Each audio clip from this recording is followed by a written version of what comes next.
Well, for answers, we sent our own Raymond Arroyo to New Orleans to talk to some of the people who know her best, her friends, and her sister. For the first time, a member of the Coney family responds to the savage criticism surrounding the People of Praise prayer group, and unbelievable stuff that's been written about that. Here's Raymond's report. They're going after the Christians and the Catholics now. Amy Coney Barrett's story starts here in Metairie, Louisiana. It's a suburb of New Orleans. She went to school at St. Catherine of Siena behind me, and her father, Mike, has been a deacon in this parish for nearly 40 years. She grew up in this neighborhood in a big family of 7, a loving family, where she learned some important lessons, as her sister Megan shared with me. Everyone has a role, I think, in a family. Everybody.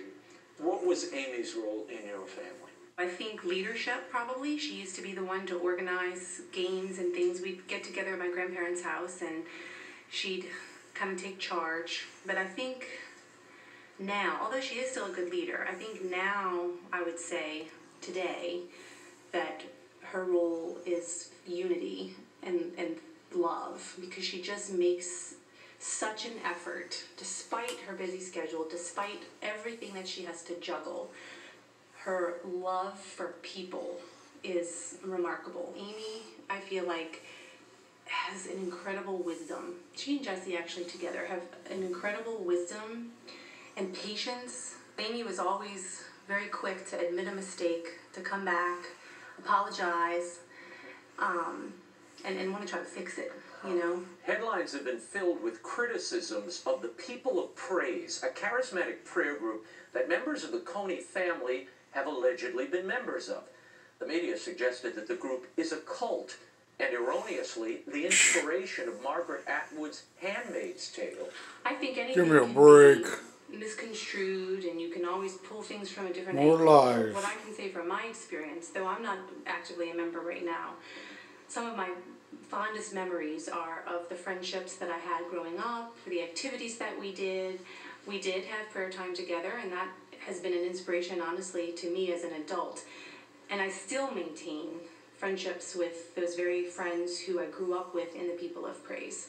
So I think really what people need to know is this isn't a crazy group. My experience with it has been that these are people who deeply care about one another and about other people.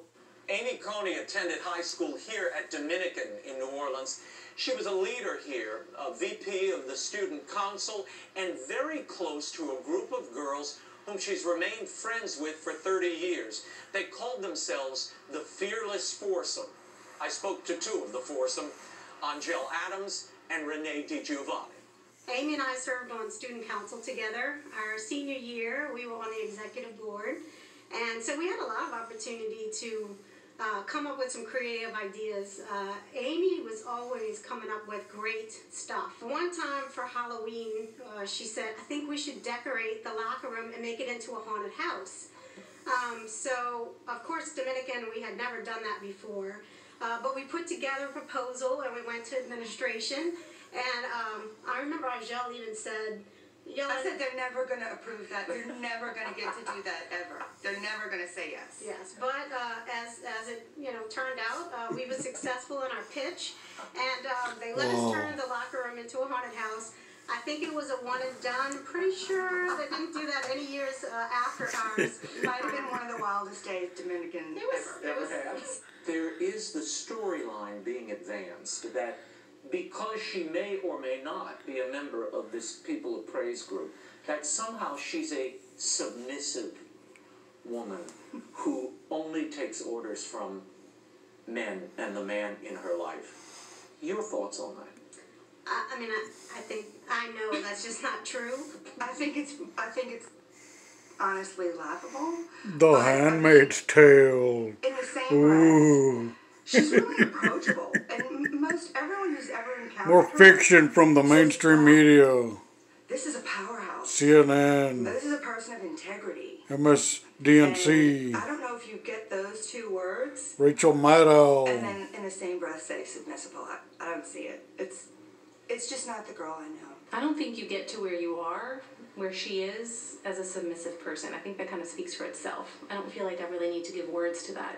Jenna Martin was mentored as a freshman by Amy Coney in her senior year at Dominica. At Dominican, we're taught to be strong women. Our motto is Veritas, which means truth. So first and foremost, Amy will always get the truth. She will always look for the truth. And her faith is very strong in her. I never remember Amy without a smile on her face. The smile that you see on TV now is the same smile that she had when she was 15, 16, but they want a godless liberal who doesn't smile. Deputy coroner of Jefferson Parish was a friend of Amy Coney. These people are crazy. And even went on a few dates with her. Amy was outgoing, engaging, warm-hearted, kind, and the thing that struck you about her, she's hyper-intelligent.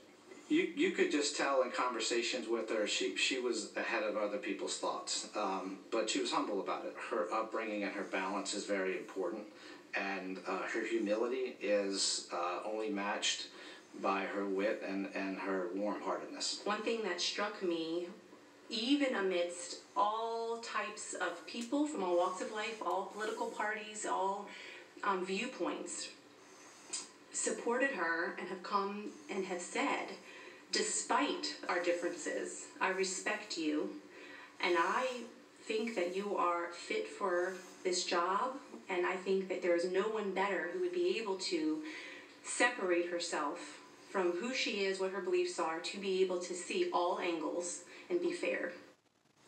Up ahead, we Exactly. attempt to answer this question. Exactly. Is Joe Biden okay? Don't go away.